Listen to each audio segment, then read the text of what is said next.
Magandang araw mga kaibigan. Bigyan natin ng reaction opinion itong pahayag ng palasyo na tila baga nakikialam sila, pinapangunahan nila ang mga senator judges sa findings o conclusion ng impeachment trial ni BP Sara. Title ng article, Palace sees enough evidence to convict Sara Duterte over confidential fund misuse. Oh. Di ba? Palasyo na. Sila na ang nagsisilbing senator judges kung ganito ang kanilang mga pahayag. Grabe. Malacanang on Tuesday said the prosecution team in the impeachment trial of Vice President Sara Duterte has already presented sufficient evidence to merit her conviction over the alleged misuse of confidential funds. This comes after former Office of the President, Vice President, Special Dispersing Officer Gina Acosta, during Monday's hearing, pointed to what appeared to be a continuing practice of entrusting confidential funds to a security officer under Duterte from her years as Davao City Mayor to her tenure as OVP. Ayon sa palasyo, in a way, yes. Ito ang payag ni Auntie Claire. Pagdating sa pagturo kay Vice Presidente, kay Colonel La Chica na sila nagkukontrol ng pundo para sa confidential funds. Yan ang sagot ni Auntie Claire nung tinanong kung naniniwala ba siya na ang prosecution has presented enough evidence to warrant the conviction of BP Sara. So no, sila ba ang senator judges? Dapat hintayin nila ang senator judges to decide. Ang dapat sana ito kung talaga wala silang pakialam sa impeachment ni BP Sara. Sabi na, di ba parang subjudice rule ng tinatawag na pinag-uusapan sa impeachment trial yan, dapat hindi kami makialam. Ganon sana. Kung talagang walang kinalaman ang Malacanang dito sa impeachment ni BP Sara. Kaya lang, the fact na sasabihin niya, yes, sa paningin namin, sapat ng ebidensya na naipresent ng prosecution para makonvict siya. To me, ang tingin ko dyan is trial by publicity. Kinokondisyon nila ang taong bayan na maniwala na talagang winaldas ni BP Sara ang kanyang confidential funds. Ganon din sa trial proper.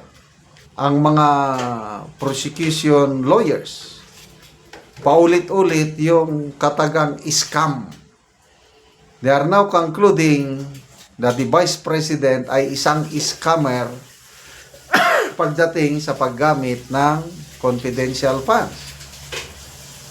Naunang binalahura ng impeachment court si Attorney Lorna Capunan.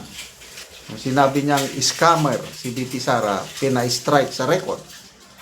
Pangalawa, ang matandaan ko lang si Attorney Ligutan, pina-strike din sa record. Dahil sabi niya, scam daw yung ginawa ni BP Sara. And then pangatlo, kahapon nata yung Attorney May Divina Gracia. Ganon din.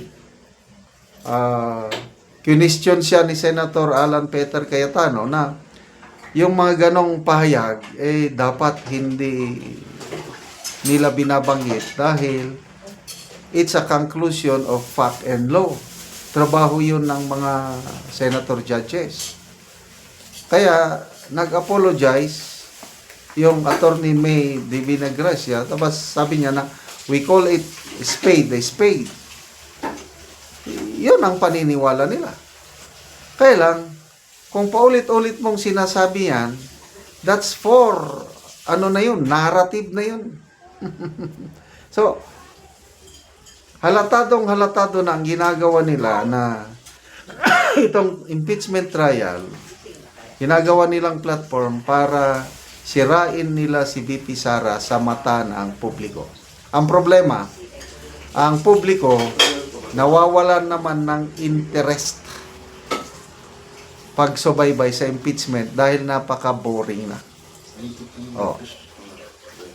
Akala nila na through this impeachment trial is mapapabagsak nila si VP Sara, but they are, totally wrong.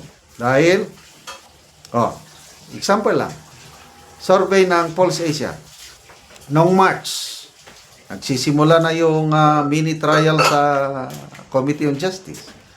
Nakakuha ng 43% preference vote rating si VP Sara. July, ito na, nagsimula ng impeachment trial. Tumaas pa ang ratings ni VP Sara. Naging 49%. So,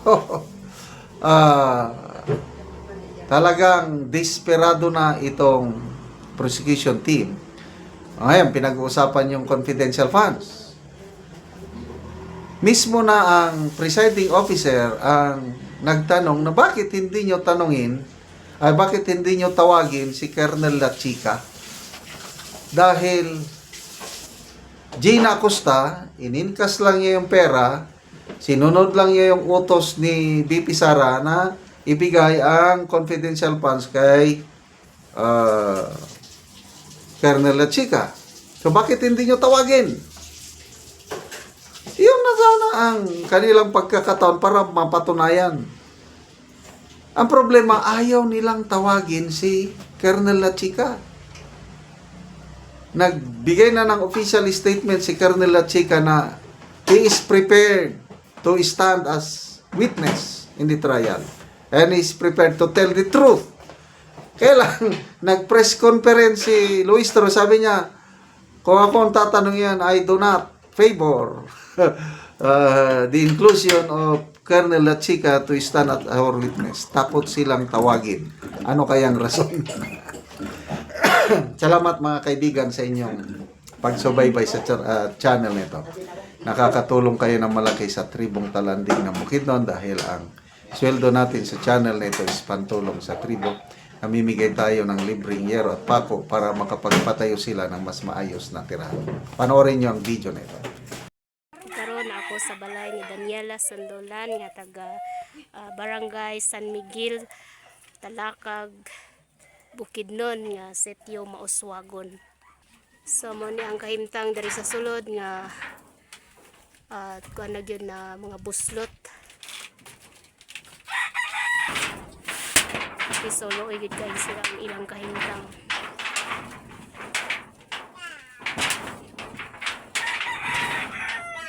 Kisa mo ni ang yero nga nahatag sa iya nga di 8, di makabuo.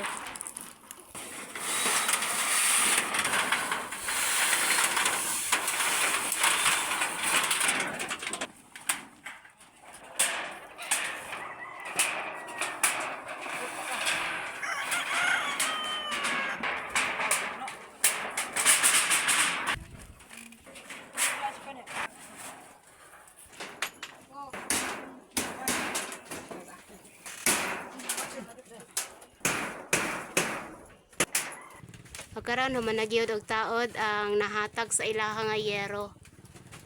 So, managyod. Sinulot na kaayo ka nahuman na og taod na pulihan na ang daot niya sa yero. Ang karon unsa imong masulti nga nahuman nagyod og natagaan gyud kag yerong og nakaatop na gyud ka. Unang-una sa tanan, magpasalamat ko sa Ginoo nga natagaan na gid kog sin kay katuluan na gid among abo sa dako gid akong pasalamat. So pila na ni katuig ang kuan nga ayha pa na pulihan ang inyong abuhan? Isa po unta ni katuig pero sa daan naman gid namo sa ni daan. nga balay nga atop ibalhin ra ba. So pila na imong edad? 25 na ko karon. So nakay anak? Oo. Pila ka buok? Tulo. So tulo imong anak, so unsa imong panginabuhian? Diri ra ko sa balay ni akong. So mag-uuma lang mo. Oo. So dako gid kay ning pasalamat nga natagaan yun mo gyero. Dako gid akong pasalamat. Unta dagan pa ang matabangan nga sama namo nga nang kinahanglan og kuan Yero. yero. Sige, salamat. Salamat po.